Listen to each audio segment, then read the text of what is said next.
अंड्याचं कालवण करण्यासाठी 3 अंडी छान अशी बॉईल करून उकडून घेतली आहेत आणि असं मध्ये कट करून घेतले, म्हणजे मसाला छान असा आतपर्यंत जातो.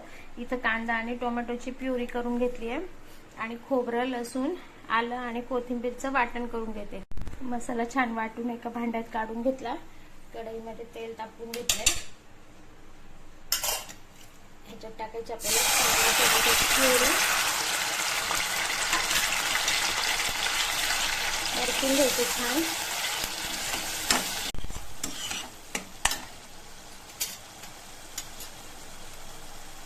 हळद टाकायची 1 चमचा. घरी केलेला कांदा लसूण मसाला टाकला 2 चमचे. गरम मसाला अर्धा चमचा. लाल तिखट 1 चमचा भरून आणि गोडा मसाला टाकलाय 2 चमचे. आणि आता आपण वाटण केलेलं ते टाकते 3 चमचे भरून टाकणार आहे.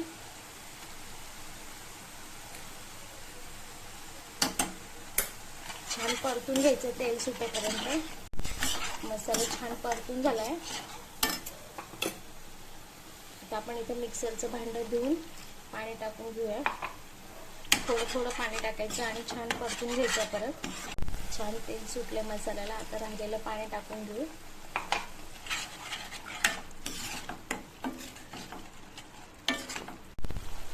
मसाल्यांमध्ये अंडी सोडून घ्यायची.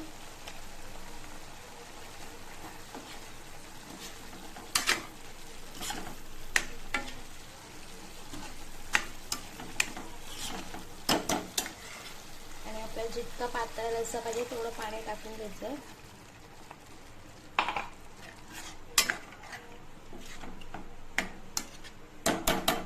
आता ह्याला उकळी येईपर्यंत छान आपण उकळून घेऊया बारीक गॅसवर.